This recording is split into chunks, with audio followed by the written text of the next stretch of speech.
Hello everyone, welcome to Aarte classes. ये notice अभी अभी एसएससी के वेबसाइट पर प्रकाशित हुआ है। लिखा है इसमें आधार पॉलिसी फॉर कैंडिडेट, मतलब जो वेरिफिकेशन होगा उससे रिलेटेड एसएससी ने अपना कुछ नियम कानून बनाए हैं, वो उसने आप अपने वेबसाइट पर डाला है। ठीक है, तो वो नियम कानून क्या है, कौन कौन इसको कर सकता है, कौन नहीं कर सकता है, क्या इससे आपके फॉर्म भरने में कोई इफेक्ट पड़ेगा या नहीं पड़ेगा, इस सारे क्वेश्चन का इस वीडियो में आपको आंसर मिलेगा। ठीक है, तो वीडियो को अच्छे से देखिएगा, ध्यान से देखिएगा। मैं पूरा एक एक बात आपको अच्छे से समझाने वाला हूँ। ठीक है, तो चलिए वीडियो को शुरू करते हैं कि इस नीति का मुख्य उद्देश्य है क्या।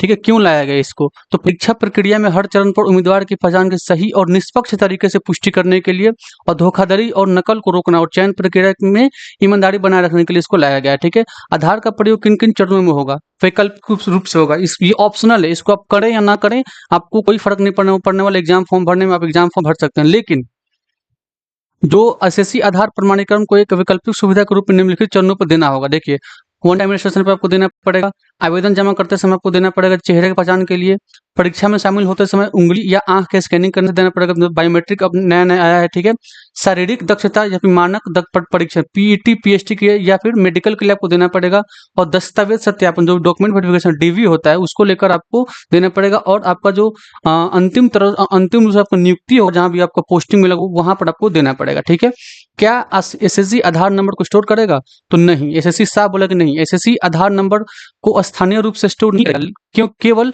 यूआईडीएआई के नियमों के अनुसार रियल टाइम में प्रमाणन किया जाएगा। आपको उसी टाइम जब आप वहां पर अपना थंब प्रेस करेंगे, आई देंगे, उसी टाइम आपका वेरिफिकेशन हो जाएगा। आपका सारा फोटो, आपका पापा का नाम, आपके घर पता, आपका लिंक क्या है, सब चीज उस टाइम वो फेच कर लेगा उसी से आपके आधार नंबर से। ठीक है, जब उम्मीदवार आधार से प्रमाणन देता है तब उसका नाम, पिता का नाम, लिंग, जन्म तिथि, पता और फोटो जैसे विवरण ई केवाईसी के जरिए लिए जा सकते हैं। देखिए, जैसे कि अभी मैंने बताया ई केवाईसी के जरिए लिए जा सकते हैं, लेकिन उम्मीदवार की स्पष्ट सहमति से ही इसको होगा। ठीक है, आधार चुनने वाले को क्या क्या फायदा मिलेगा, तो उनकी पहचान पहले से सत्यापित हो चुकी होगी, इसलिए फोटो या हस्ताक्षर में गलती के कारण उन्हें बाहर नहीं किया जाएगा। अगर आपका मान लीजिए कि फॉर्म भरते टाइम आपने कोई गलती कर दिया फोटो में या फिर हस्ताक्षर में कोई गलती कर दिया, तो आपके आधार को वो लोग फेच करके आपको बोलेंगे कि नहीं ये आधार वाला सही है, और जो भी आपने गलती किया होगा उसको गलत मान लेंगे वो। ठीक है, एसएससी वाले। तो आपको एग्जाम देने से फायदा मिलेगा, एग्जाम देने में आप दे पाएंगे। उन्हें परीक्षा केंद्र पर गेट बंद होने से थोड़ी देर पहले तक प्रवेश की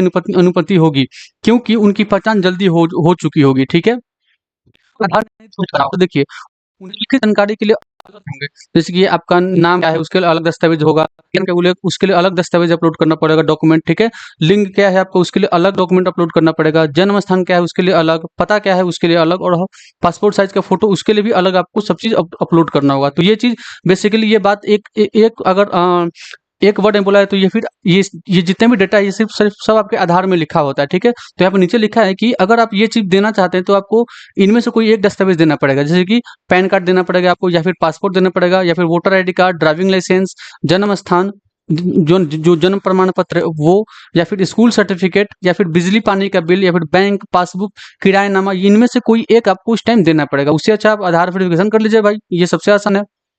ठीक है, अब देखिए, ऐसे उम्मीदवारों को परीक्षा वाले दिन गेट बंद होने से कम 2 घंटे पहले रिपोर्ट करना होगा। ठीक है, ताकि उनकी जो आधार हो वो अच्छे से जांच किया जा सके। ये किसके लिए बोला जा रहा है? ये बोला जा रहा है कि जो लोग आधार वेरिफिकेशन नहीं करेंगे उनके लिए परीक्षा जिस दिन होगा उस दिन आपको 2 घंटे पहले आपको वहां पर रिपोर्ट करना होगा, ताकि आपका जो भी चीजें हैं उसको वेरीफाई किया जा सके। ठीक है, एक और चीज अपडेट दिया है, जो स्क्राइब रखते हैं, स्क्राइब और परीक्षा स्टाफ के लिए भी आधार प्रमाणीकरण होगा।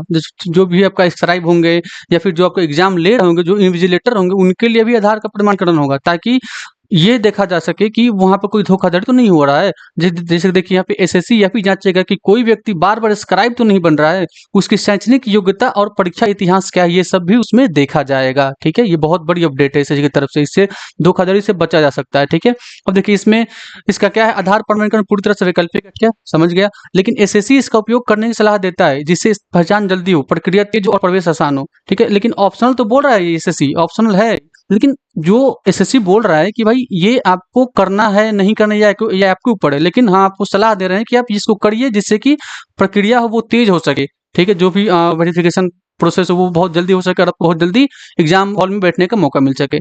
ठीक है, नहीं तो आपको 2 घंटे पहले जाना पड़ेगा गेट पे। यदि कोई उम्मीदवार गलत दस्तावेज या झूठी जानकारी देता है तो उसके खिलाफ कड़ी कार्रवाई की जाएगी, जैसे कि अयोग्यता, ठीक है, आपको बाहर कर दिया जाएगा समय समय पे, ठीक है। और यह नीति समय समय पर बदली जा सकती है, ठीक है। तो ये पूरी तरह से एसएससी का नोटिस है जो मैंने आपको पूरा एक्सप्लेन करके बताया, ठीक है।